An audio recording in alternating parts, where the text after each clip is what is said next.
Mesías. Recordando lo que hemos estado viendo en estos últimos estudios, era la intención desesperada de los enemigos de Jesús por eliminarle, y para hacerlo, los miembros del Sanedrín crearon 3 intentos de atraparle, de destruirlo, de desacreditarlo. Estuvimos considerando estos intentos en el capítulo también 12 de Marcos, del 13 hasta el 33. Sabemos ya cuáles fueron los resultados. Se frustraron sus planes y en el proceso el Señor los humilló hasta el punto de que no se atrevieron a humillarse más haciéndole más preguntas. Y por eso dice el verso 34, como un resumen de la actitud de ellos en cuanto a la respuesta de Jesús a sus preguntas. Dice: Jesús entonces, viendo que había respondido sabiamente, le dijo: no estás lejos del reino de Dios. Y ya ninguno osaba preguntarle. Decidieron no preguntar más. Y en el pasaje que nos ocupa en esta noche, la situación se invierte y es el Señor el que les hace una pregunta a ellos. Una pregunta que fueron incapaces de responder. Y de modo conveniente, esta última conversación con estos líderes religiosos de Israel se enfoca en la verdadera identidad de Jesús como el Mesías. Jesús les estaba haciendo una pregunta esencial, que en cierta manera es la gran pregunta que todo ser humano pecador tiene que hacerse en algún momento de su vida y responderla correctamente para de esta forma decidir su destino eterno con Dios en el cielo. Y es la pregunta de quién es Jesús para cada uno de nosotros. ¿Quién es Jesús para ti? ¿Quién es Jesús para mí? En esencia, lo que Jesús les pregunta a ellos era lo mismo, pero de otra manera.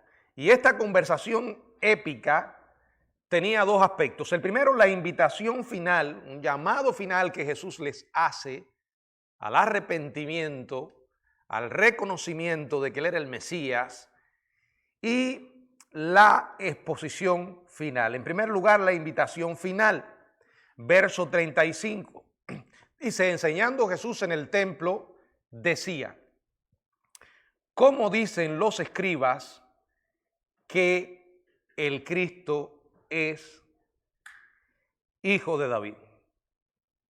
Bueno, Jesús, dice la Biblia, que estaba enseñando en el templo, y cuando estaba enseñando en el templo, comienza este debate con los líderes religiosos judíos y les hace una gran pregunta, una pregunta sumamente importante que muy probablemente haya sido motivada por la declaración que Jesús hace del escriba, que ya la leímos en el verso 34, cuando le dice: no estás lejos del reino de Dios. En otras palabras, no estás lejos de la salvación. Se trató también de una invitación final a ese hombre y también al resto de los escribas, fariseos y saduceos, una invitación de aceptarle como Mesías, de recibirle como hijo de Dios, de recibirle como Salvador. Y a pesar de todo el rencor y el odio que estos líderes le tenían a Jesús, a pesar de toda su superficialidad, a pesar de toda la vacilación y la indecisión de las multitudes, Jesús siempre continuó siendo un evangelista compasivo. El Hijo de Dios no se complace en la muerte de los malvados. Él quiere que los hombres vengan al conocimiento de la verdad. La Biblia dice en el libro de Ezequiel, en el capítulo 18, verso 23, si alguien puede leerlo, Ezequiel 18, 23. Quiero yo la muerte del impío, dice Jehová el Señor. No vivirá ni se apartare de sus caminos. O sea, él realmente no quería o no quiere la muerte del impío. En Ezequiel también en el capítulo 33, en el verso 11, ¿qué dice?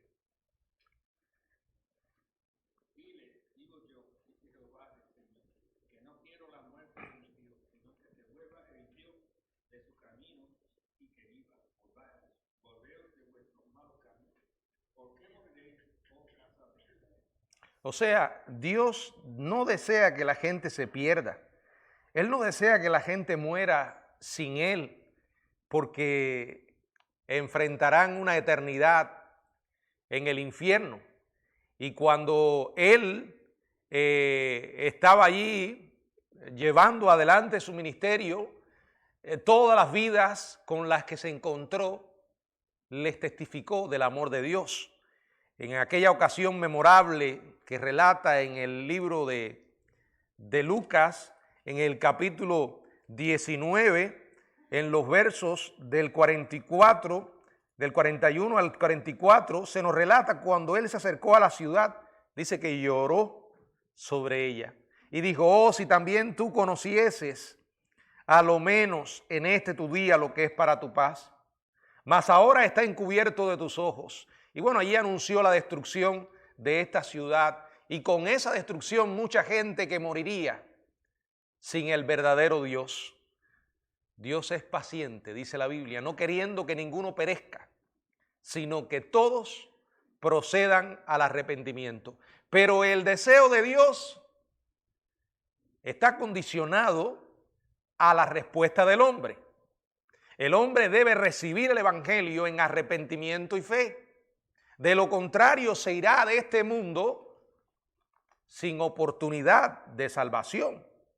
Ahora, no todos los miembros del concilio, los escribas, fariseos y sacerdotes, eran igualmente rebeldes, hipócritas, malvados.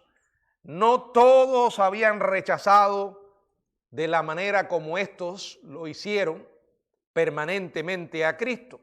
La Biblia nos relata de que por lo menos dos de ellos, José de Arimatea y Nicodemo, se hicieron seguidores de Jesús.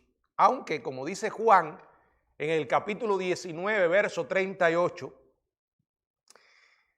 en secreto, pero se hicieron seguidores de Jesús.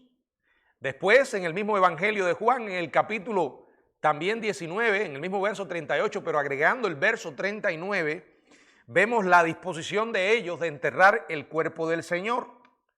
Y en Mateo, en el capítulo 27, verso 57, a José de Arimatea se le llama explícitamente discípulo de Jesús. También en el libro de los Hechos, en el capítulo 6, verso 7, se relata que después de la resurrección de Jesucristo, muchos de los sacerdotes obedecían a la fe. Esta pregunta del Señor, ¿cómo dicen los escribas que el Cristo es hijo de David? Era lo que podríamos llamar una última apelación evangelística, una última oportunidad para estos rebeldes incrédulos, una oportunidad más de recibir el regalo de Dios que lo encarnaba el Señor Jesucristo, que aún no había muerto, pero muy pronto lo haría.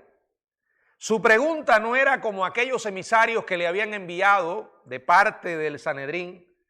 Su pregunta no estaba llena de intenciones perversas. no quería atraparlos, destruirlos.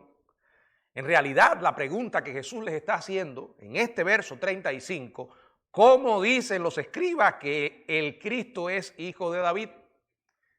Era para llevarles una vez más un ofrecimiento de salvación. O sea, que ellos llegaran a identificar por medio del texto que él cita aquí, que realmente él era el Mesías. Según el relato paralelo que aparece en Mateo 22, del 41 al 46, Jesús había comenzado con esta pregunta: ¿qué pensáis del Cristo? ¿De quién es hijo? Por eso decía que es una pregunta esencial. Todos, repito, hemos tenido que responder esta pregunta. De hecho, no podemos llegar al cielo sin encontrar la respuesta. Porque solo teniendo a Cristo como Señor y Salvador es que una persona es salva. Ellos, dice Mateo 22, que le dijeron, de David. Entonces Marcos retoma la conversación. Jesús se vuelve a los discípulos y a la multitud reunida en el patio del templo, y es entonces cuando le pregunta lo que está en el verso 35. ¿Cómo dicen los escribas que el Cristo es hijo de David? O sea, la implicación de la pregunta del Señor es, ¿cómo pueden ellos decir que el Mesías no es más que el descendiente humano de David? O sea, la respuesta que ellos habían dado era una respuesta equivocada. Y con esta pregunta, él está desenmascarando el punto erróneo que tenían de que el Mesías no era nada más que un militar, un líder político poderoso que liberaría a Israel de sus enemigos y establecería el reino prometido. Ahora, en honor a la verdad, nos gustaría explicar que aunque ellos perdieron el rumbo, tenían en cierta manera razón para pensar como pensaban. ¿Por qué? Porque ellos esperaban literalmente el regreso del Mesías. O sea, esperaban que iba a venir un Mesías, aunque para ellos no era más que un ser humano. Pero iba a establecer un reino literal y les iba a dar libertad de sus enemigos. Lo que pasa es que no llegaron a alcanzar a comprender las verdaderas implicaciones de lo que significaba ese Mesías. Y una de las grandes implicaciones era que no era un simple ser humano, sino era el Hijo de Dios, que vendría además a dar redención a la humanidad de sus pecados, sin excluir las promesas que Dios le había dado a Israel de un reino literal, real, en un lugar real, en Israel, en Jerusalén, por un periodo de tiempo. El Antiguo Testamento está lleno de promesas como esas. Lo que pasa es que ellos fallaron en ver la realidad de que antes que llegara el Mesías como vencedor, tendría que venir como un siervo humilde a morir por los pecadores. Y ese fue el punto en que perdieron el verdadero mensaje. Ahora vamos a ver la exposición final del Señor, la aclaración, en el verso 36 y verso 37. Porque el mismo David dijo por el Espíritu Santo, dijo el Señor a mi Señor, siéntate a mi diestra hasta que ponga a tus enemigos por estrado de tus pies. David mismo le llama Señor, ¿cómo pues es su hijo? Y gran multitud del pueblo le oía de buena gana. Bueno, la creencia de los escribas de que el Mesías era hijo de David, de que sería hijo de David, era correcta, pero como dije, incompleta. Según se indicó o indicamos anteriormente, ellos enseñaban que el Mesías no sería más o sería tan solo un gobernador humano poderoso y triunfante que traería a prominencia a Israel. Le daría al final toda la tierra que Dios le prometió, que por cierto Israel nunca la ha ocupado. Sin importar lo que diga hoy la propaganda mediática o las distintas naciones que ocupan todo el territorio aquel alrededor de Israel. Israel nunca ha tenido toda la tierra que Dios le prometió. Y sus límites están en la Biblia. Pero un día lo hará. ¿Y cuándo lo hará? En el milenio, cuando el Señor esté reinando, como ha prometido la palabra. Sin embargo, la exposición que Jesús hiciera del Salmo 110, verso 1, revela lo inadecuado de esta creencia. El Salmo 110 es un salmo mesiánico, citado varias veces en el Nuevo Testamento. Pedro lo utilizó en Hechos 2, en el verso 34 y 35. Si alguien puede leerlo, por favor.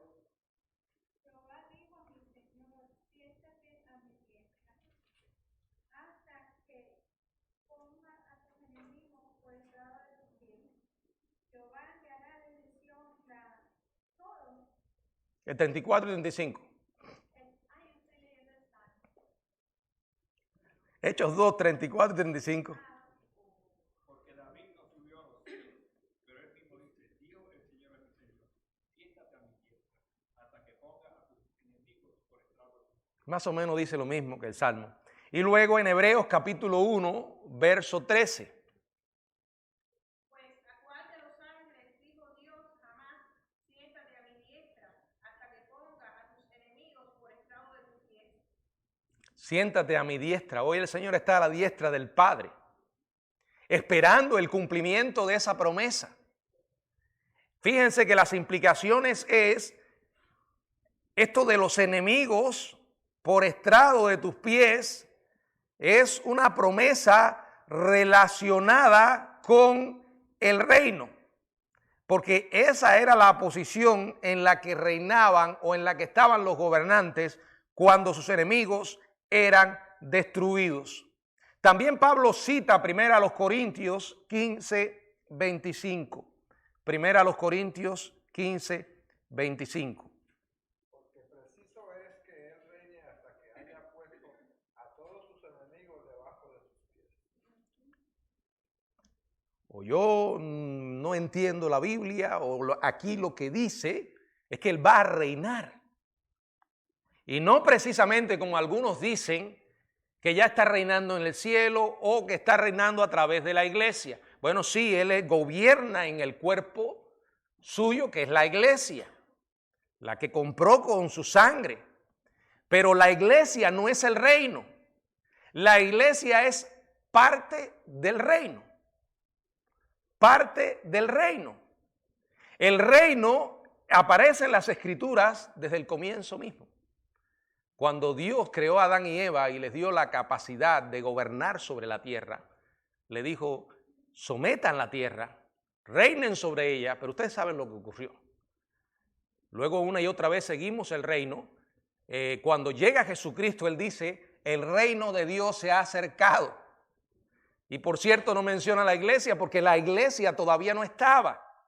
Nace en el libro de los Hechos, cumpliendo una misión, llevando el evangelio, agregando almas al cuerpo de Cristo y al reino, porque el reino va más allá y tiene que tener una manifestación visible, física, en la que Él pueda reinar, como dice 1 Corintios 15, 25. Vuelva a leerlo, hermano.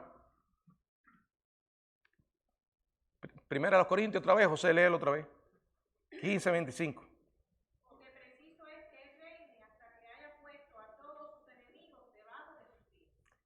el verso 1 del Salmo 110 demuestra que el Mesías no podrá ser un simple humano, ya que David se refiere a él como su Señor. Aquí la Biblia dice Jesús, David lo llama Señor, como pues es su hijo. Y David lo que estaba citando era, como dije, el Salmo 110, verso 1. Pero David no estaba hablando en su propia capacidad. La Biblia dice que David lo dijo inspirado por el Espíritu Santo. Por eso dice, porque el mismo David dijo por el Espíritu Santo. Y esto aparece también en el segundo libro de Samuel, capítulo 23, verso 2, si alguien puede leerlo. Segundo libro de Samuel 23, 2. El Espíritu de Jehová ha hablado por mí, y su palabra ha estado en mi lengua. Y aquí David lo que está citando es o presenta al mismo Dios hablando con el Mesías, a quien David llama Señor.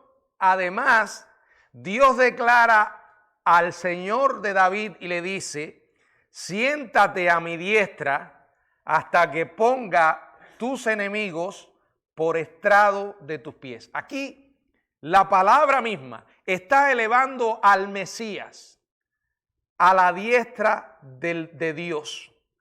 O sea, la diestra en la Biblia era una posición divina de poder.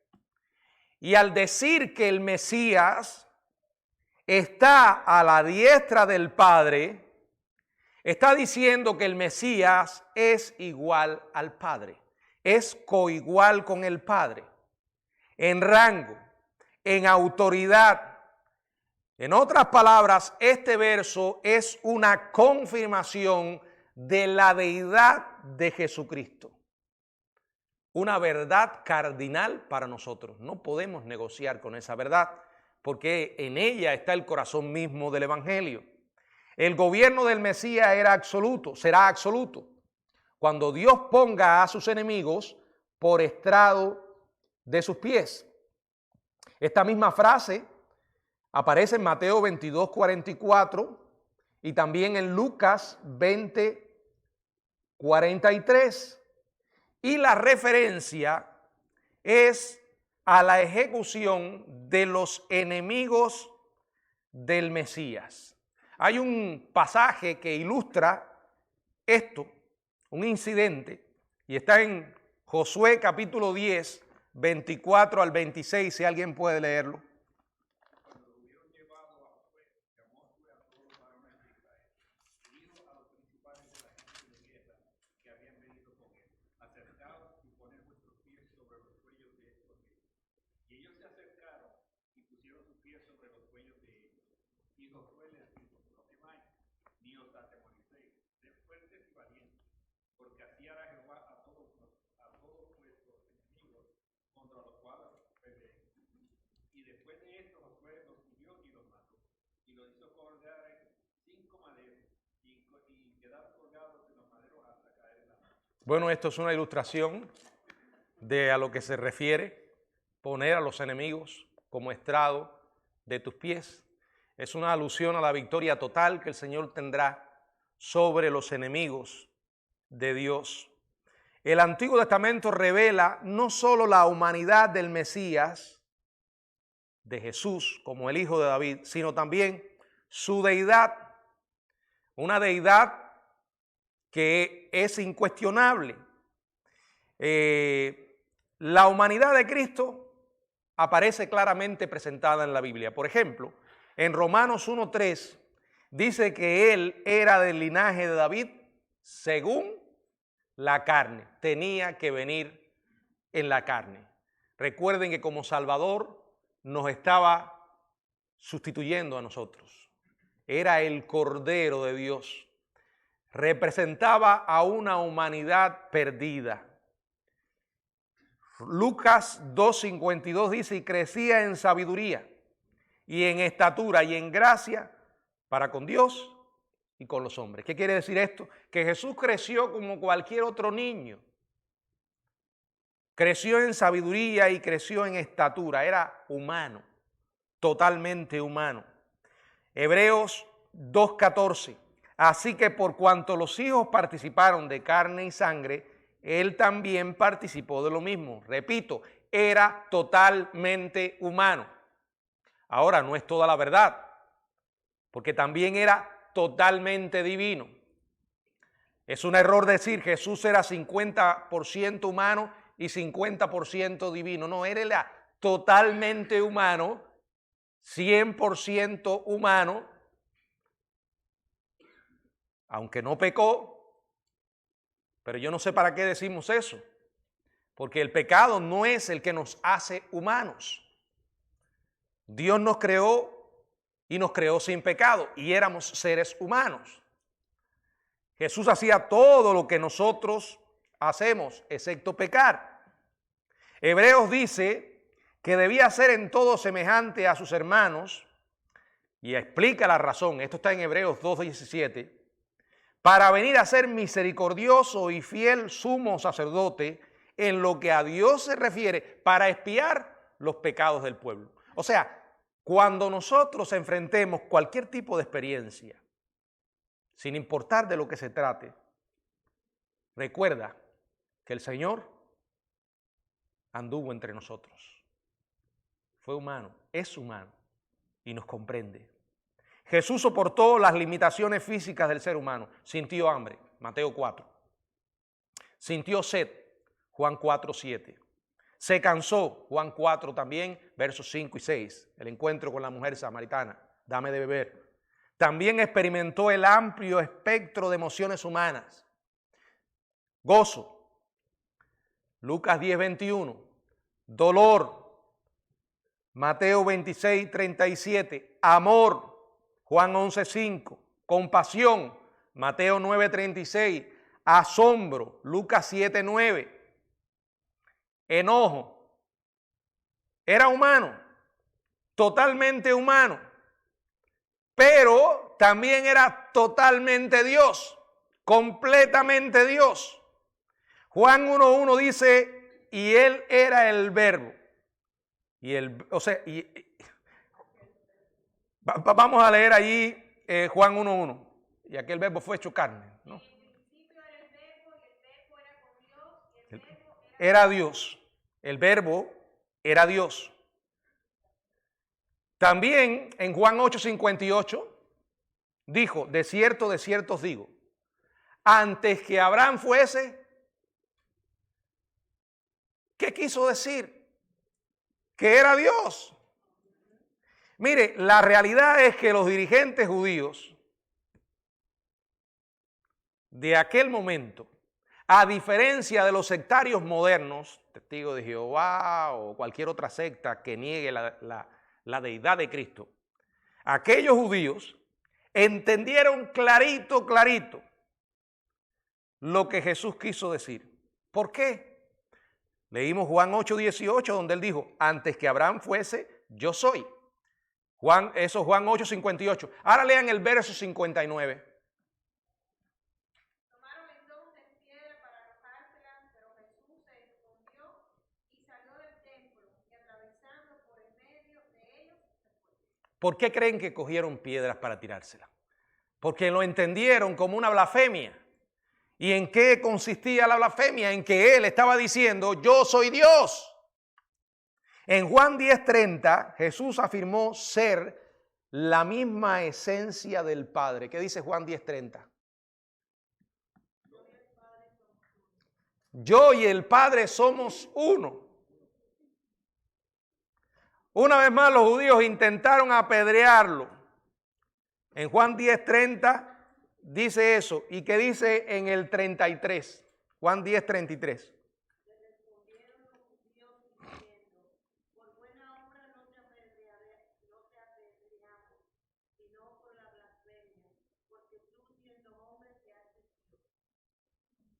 Yo a veces oigo a algunos por ahí que dicen cada disparate. Por ejemplo, una de las cosas que dicen es que Jesús nunca dijo que él era Dios. ¿De verdad? Yo no sé qué Biblia habrán leído, Porque aquí lo dice claramente. Juan, o sea, cuando Tomás se dirige a él, ¿qué dice? En Juan 20:28.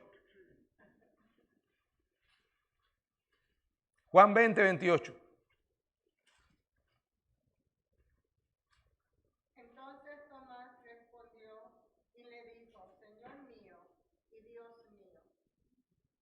Señor mío y Dios mío. ¿Y qué le dice Jesús? Verso 29. Jesús le dijo, porque me has visto, Tomás, creíste. Bienaventurados los que no vieron y creyeron. O sea, aceptó esa afirmación de Tomás. Si Tomás estaba en un error, ese habría sido un gran momento para sacarle del mismo. Colosenses capítulo 2, verso 9, ¿qué dice? En él habita corporalmente toda la plenitud de la deidad. Hermano, esto no necesita mucha teología. De verdad. Dice que en él, en Jesús, habita en forma corporal toda la plenitud de la deidad. ¿Qué dice Tito 2:13? Nuestro gran Dios y Salvador. ¿De quién está hablando? Léanlo todo. Tito 2:13. A ver. La esperanza bienaventurada y la manifestación gloriosa de nuestro gran Dios y Salvador Jesucristo. Simplemente, ¿de qué está hablando el texto? Del regreso del regreso de Jesús. Porque el que ha prometido regresar es Jesús, el Señor. Y aquí lo está llamando gran Dios y Salvador Jesucristo. Creo que hay otro texto que está en Romanos 5:9, si alguien puede leerlo. ¿Qué dice Romanos 5:9?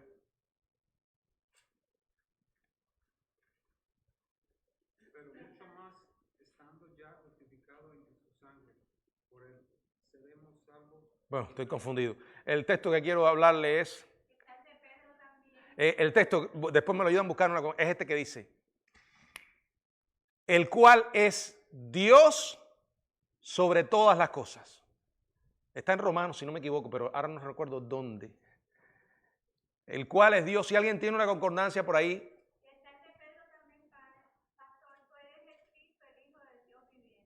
Exactamente. El cual es Dios sobre todas las cosas. Si alguien lo encuentra, me dice dónde está el texto. Búsquemelo con una concordancia. Pero también está segunda de Pedro. Bueno, ya se lo vimos. El otro es Hebreos 1:8. Hebreos 1:8. ¿Qué dice Hebreos 1:8? 9:5, Romanos 9:5. Mira, me equivoqué. Dije 5:9 y es Romanos 9:5. Gracias, mi hermana. ¿Cómo dice? Léalo. De quienes son los patriarcas, y de los cuales según la carne vino Cristo, el cual es Dios sobre todas las cosas, bendito por los siglos. Más claro. Hebreos 1:8. Allí encontramos al Padre diciendo del Hijo estas palabras. ¿Qué dice? Hebreos 1:8.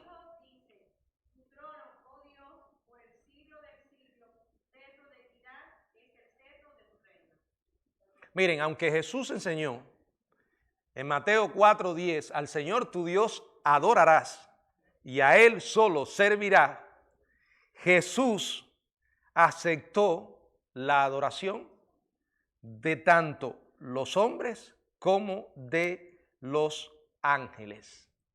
Cosa que los hombres rechazaron, pero Jesús lo aceptó. Y otra manera de probar la deidad de Cristo es preguntarnos, si Dios se convirtiera en hombre, ¿cómo esperaríamos que fuera? En primer lugar, si Dios se convirtiera en hombre, esperaríamos que no tuviera pecado.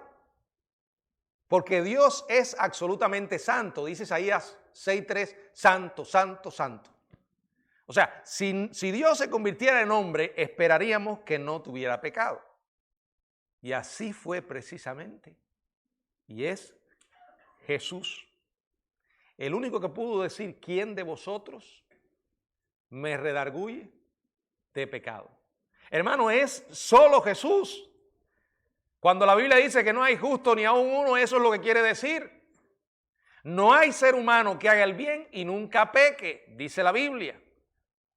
Por cuanto todos, y es todos, pecaron y están destituidos de la gloria de Dios. La Biblia dice de Jesús en Hebreos 7:26, santo, inocente, sin mancha, apartado de los pecadores y hecho más sublime que los cielos. En segundo lugar, si Dios se convirtiera en hombre, esperaríamos que sus palabras fueran las más grandes, las más grandiosas, jamás pronunciadas. Porque Dios es omnisciente, perfectamente sabio, tiene dominio de la verdad, un dominio infinito y la capacidad para expresarla perfectamente. Las palabras que Jesús habló y están registradas, parte de ellas en los evangelios, demuestran todo eso. De hecho, los enemigos mandaron a arrestarle con los alguaciles y los alguaciles le mandaron a decir en Juan 7:46, jamás hombre alguno ha hablado como este hombre. Tercero, si Dios se convirtiera en hombre, esperaríamos que demostrara un poder sobrenatural, porque Dios es todopoderoso. Si usted ha leído los evangelios, habrá encontrado un Jesús con poder sobre la naturaleza, caminó sobre el agua, sanó enfermos, resucitó muertos, dominó el reino del diablo y los demonios. Evitó de manera sobrenatural a los que intentaron matarle fuera del tiempo de Dios. Realizó milagros demasiados, numerosos como para ser contados, como dice Juan 21:25, si se escribieran todas las cosas que hizo y dijo. Cuarto, si Dios se convirtiera en hombre, esperaríamos que ejerciera una profunda influencia sobre la humanidad. Hermanos, no hay otra persona como Jesús. No ha existido alguien como Él ni existirá.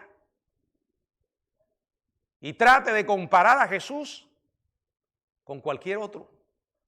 Y Jesús resplandecerá como único. Nadie más. ¿Qué Mahoma? ¿Qué Mahoma? Ese personaje corrupto y depravado. ¿Qué Buda? ¿Qué? No sé. No hay otro como Jesús. La persona de Jesús dejó una huella en la humanidad para siempre.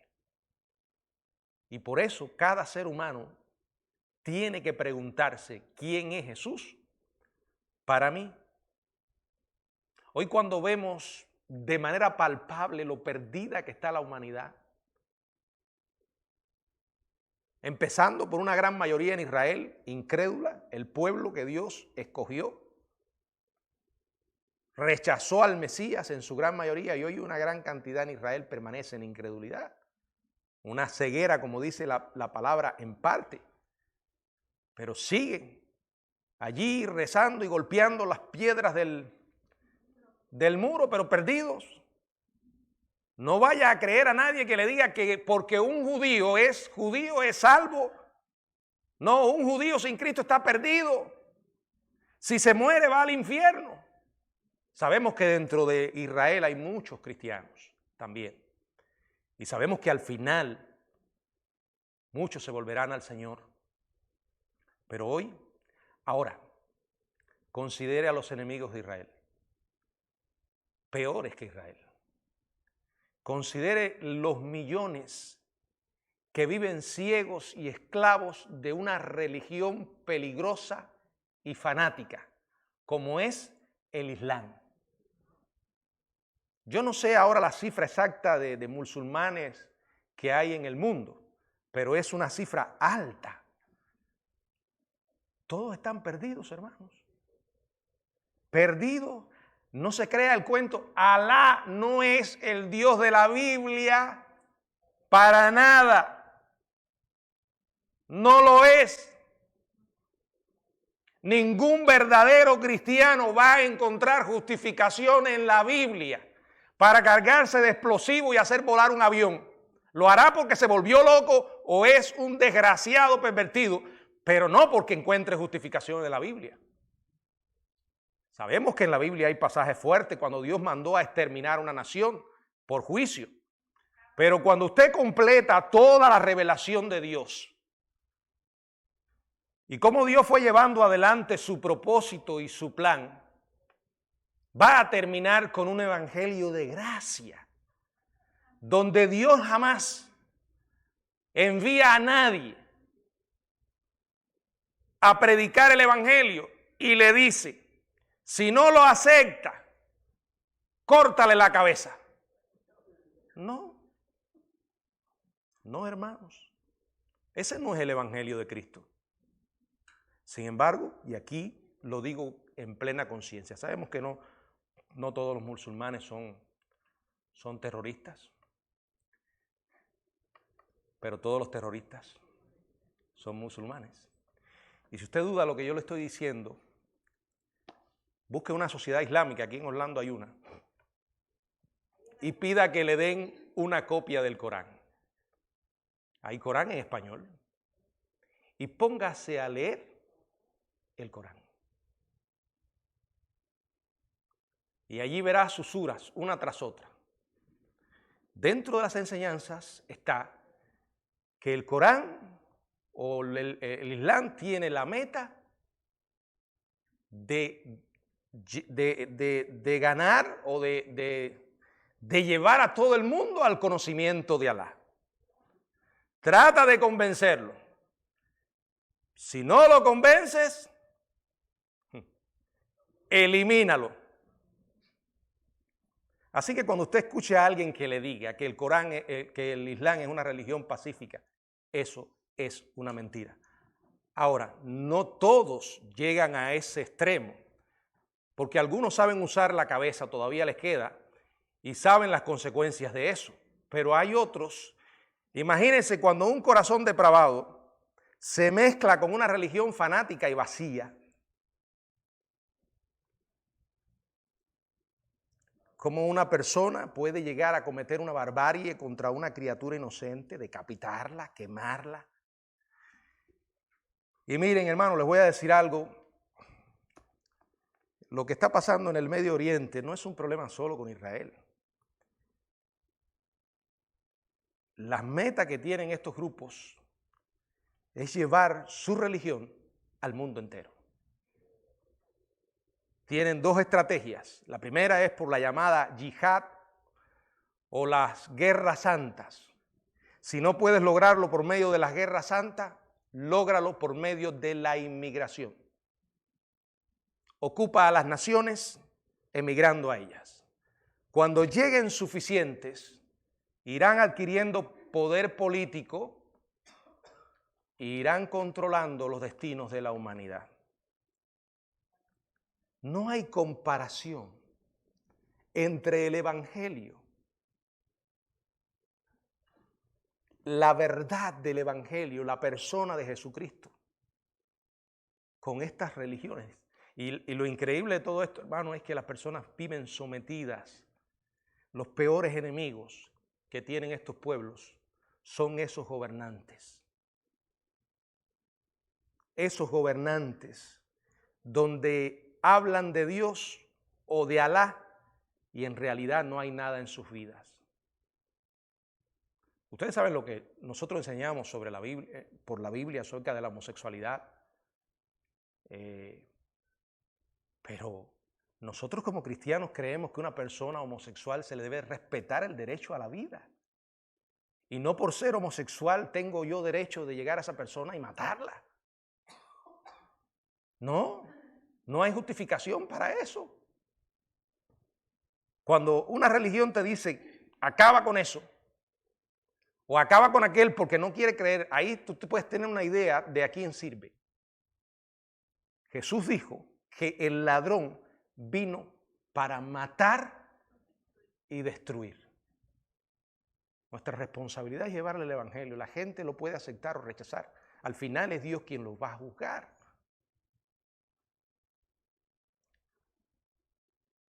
Si Dios se convirtiera en hombre, esperaríamos que manifestara el amor, la gracia, la bondad, la compasión, la justicia, el juicio y la ira de Dios. Jesús hizo todo eso. Él es la representación misma de Dios. Jesús vino con un mensaje de gracia. Y ese mensaje lo llevó a toda persona que venía a él. No importa que fuera gentile. Ya a él llegaron gente que no eran judías y les habló. Nunca rechazó a nadie. Cuando veía un alma, la veía perdida. Cuando aquella mujer samaritana estaba allí, Jesús se le acercó y fue por encima de todas las barreras para llevar a aquella mujer al conocimiento de que Él era el Mesías.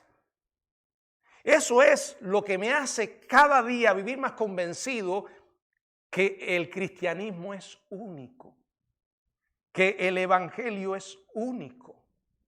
Porque usted viene a los pies de Dios por un mensaje de gracia. Y la gracia dice, no mereces nada y yo te otorgo esto, no porque lo merezcas, es un favor y tú lo que tienes es que recibirlo. Pero cuando a mí hay una religión que me dice, yo tengo que entrar, para entrar en el cielo, tiene que ser por medio de buenas obras, de acciones, sin importar qué tipo de acción sea. Sin importar si esa acción me lleva a cegar la vida de cientos y cientos de semejantes. No importa, vas a entrar en el cielo como mártir. Eso es una religión diabólica, creada en el mismo infierno. Vaya al Evangelio y mire lo que dice la Biblia y usted verá un mensaje. Yo recuerdo hace unos años, cuando sucedió lo que sucedió en la discoteca gay aquí en Orlando, no sé si se acuerdan, que entró un terrorista allí y acabó con una cantidad de personas allí.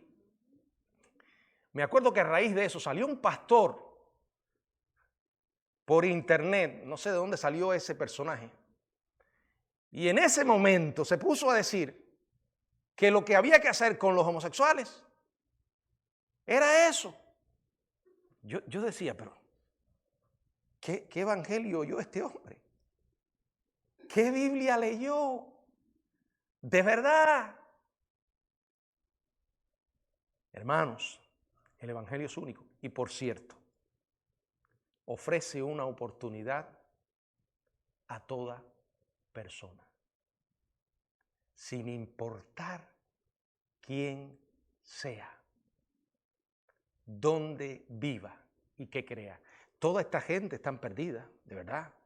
No solo los terroristas endemoniados estos, sino todos los demás que viven en esos países en una oscuridad. ¿Y saben qué, hermano? Yo no sé si usted se ha podido. Busque en internet un ministerio que se llama Ministerio Puertas Abiertas.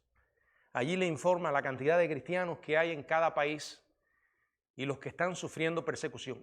Y en esos países, en muchos de esos países, hay cristianos que no pueden andar abiertamente y declarar que son cristianos, pero son cristianos, sufriendo persecución, pero son cristianos.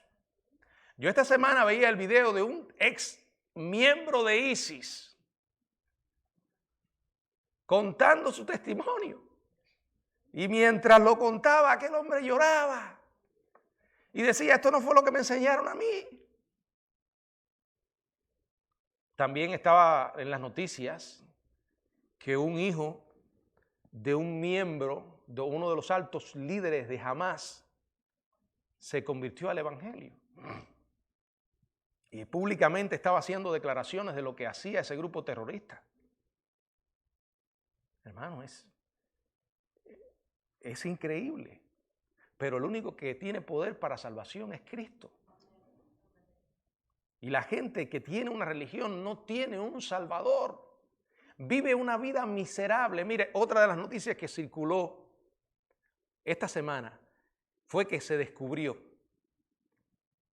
que muchos de estos que perpetraron esta salvajada en Israel, se les encontró drogas. Un tipo de droga que se le llama la droga del pobre. Ahora no recuerdo el nombre. Al parecer estos sujetos, para cometer esas barbaries, tenían que endrogarse. Porque aún creyendo lo que creen, su naturaleza que fue creada por Dios, porque todo ser humano fue creado a la imagen de Dios. Y todavía le queda al ser humano, por muy bestia que se esté comportando, le quedan rastros de... Entonces, para poder cometer esas barbaridades, tenían que endrogarse. Tenían que endrogarse. Si Dios se convirtiera en hombre, esperaríamos que fuera un Dios de amor. Justo, pero de amor. Compasión, gracia. Pero también santo. Que hace juicio. Y que se enoja ante el pecado humano. Ese es nuestro Dios. El Dios de la Biblia. Mientras más usted lea la Biblia, mejor lo conocerá, hermano. Y más cuenta se dará de lo singular que es el Evangelio. Es único. Miren la reacción del pueblo. Y la gran multitud del pueblo le oía de buena gana, pero nada más. Qué triste, ¿verdad? Lo tenían allí y no fueron capaces de verlo. Ahora piensen en usted y en mí. En todo lo que yo he estado diciendo de Jesús y lo que he estado diciendo del cristianismo, del verdadero evangelio. Ahora, que dentro del cristianismo, que dentro de aquellos que dicen seguir el evangelio, haya gente hipócrita, falsante. Miren, eso no cambia lo glorioso del evangelio. Y eso no cambia lo singular de Jesús. Hay un libro que ya lo he leído varias veces y lo he recomendado en otras oportunidades, escrito por Lee Strobel. De hecho, de ese libro sacaron una película. Es uno de los primeros, el primer libro que él publicó. Después sacó otros más. Pero ese libro se llama El caso de Cristo. Yo no sé si usted sabe que Lee Strobel está casado con una mujer que era cristiana. Él era inconverso, enemigo de Dios. Un día decidió que quería convencer a su mujer de que Jesús no era más que un personaje como otros, un simple hombre, y que todo lo del cristianismo era mentira. Y dijo, si yo logro prepararme y convencer a mi esposa, la voy a sacar de la iglesia. Y él comenzó a hacer esto. Era periodista y comenzó a hacer un trabajo de investigación acerca de la persona de Jesús. ¿Y en qué terminó la historia? Que Lee Strobel se convirtió. Y ahí fue cuando publica este libro, El caso de Cristo. Lo presenta con evidencias, él entrevista a muchas personas y al final dice, la evidencia dice que Él es quien dijo que es. Ese es Jesús, el Señor, el que estará sentado hasta que ponga a Dios sus enemigos por estrado de sus pies. Dios permita que Él también sea tu Salvador y que te asegures de que otros conozcan a este Salvador. Que el Señor nos bendiga.